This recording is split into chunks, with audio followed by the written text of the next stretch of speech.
25 days to complete the capture of Saipan in one of the most significant battles of the Pacific.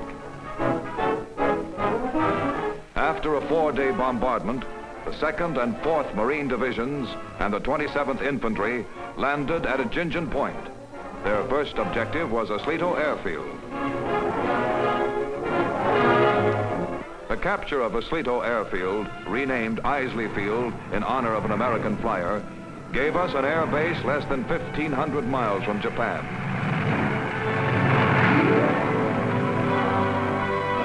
But the rest of Saipan was yet to be taken.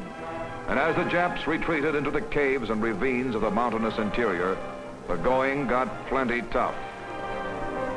We threw every kind of punch we had in beating the Japs back across the island. 12 and 16-inch naval guns offshore added terrific firepower to the attack of the land forces, as yard by yard we gained Mount Tapachau and then swarmed down on Garapan.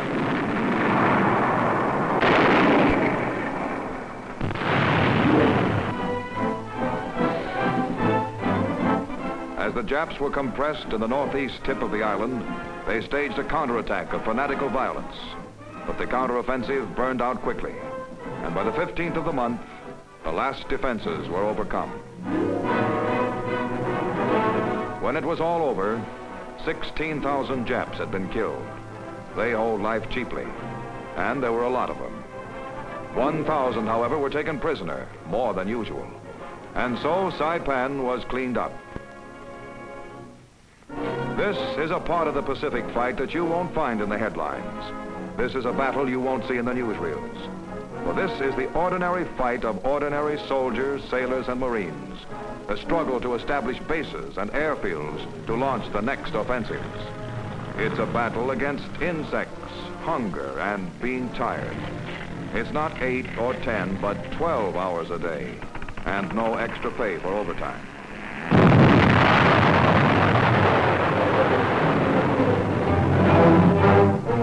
This could be home, except that here the deadlines are more urgent. There are no Sundays as we know them, for an airstrip must be rolled out of this Pacific jungle, and the longer it is delayed, by just so much is the day of victory prolonged. The boys that put up this control tower were engineers, used to comfortable offices, easy hours, but no more. This is a different tempo of life, where hours and minutes can account for casualties and deaths. At best, the coral airstrips of the Pacific are tough on tires, for planes land fast, hard, and often. Tire and engine changes must be made quickly, for every moment counts in the drive across the island seas. There is a heavy transport, loaded with spares and much-needed supplies. And something even better.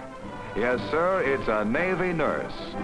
Behind that smile is a hypodermic full of typhoid shots. But who cares now? Here are previously unreleased pictures of the Hamp, one of Japan's most efficient light fighters. A Zero-type plane, it is one of the fastest and most maneuverable enemy planes in the Pacific. The droppable fuel tank was first developed by the Japs in the war with China.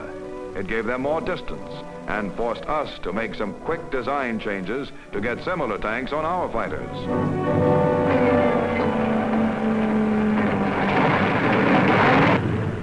Sleek and fast, it is nevertheless vulnerable because it does not carry self-sealing fuel tanks. The absence of this protection is explained by Lieutenant Colonel Joe Renner, Marine aviator recently returned from the Pacific. The reason these Jap planes are so fast and maneuverable is because the Japs consider performance more important than the pilots' lives.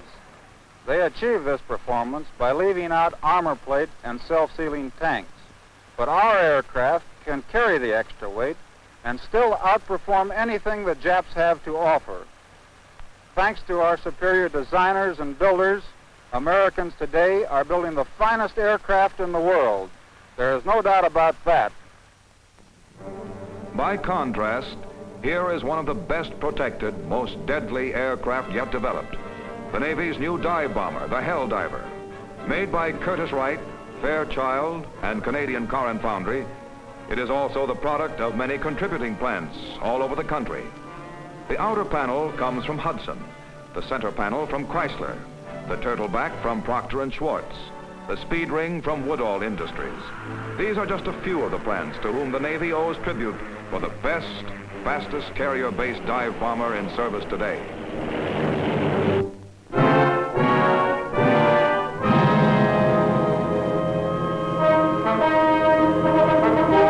This is Guam, with the now familiar lineup of overwhelming force standing offshore ready for action. For 17 days without let-up, the island defenses were bombed from the air and pounded by gunfire from ships offshore. The force included most of the 5th Fleet and ships of the 3rd Amphibious Group. Air cover and air attack was provided by carrier-based fighters and dive bombers.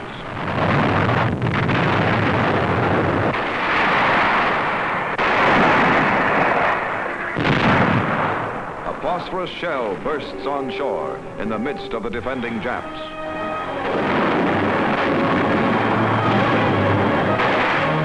The landing craft rendezvous, and then in a long line streak for the shore.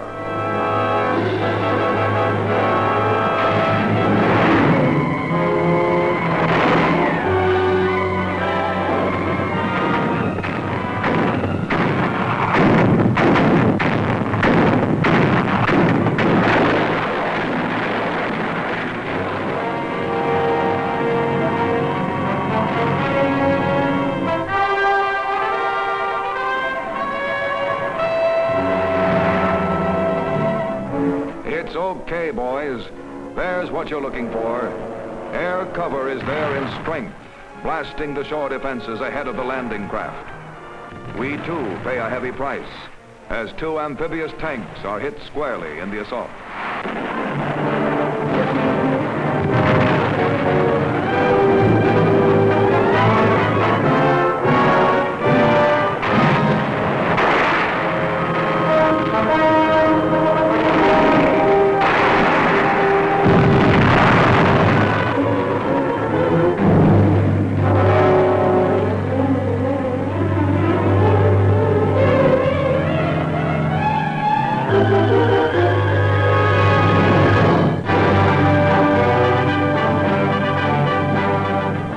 The significance of the capture of the Marianas was apparent even before the retaking of Guam.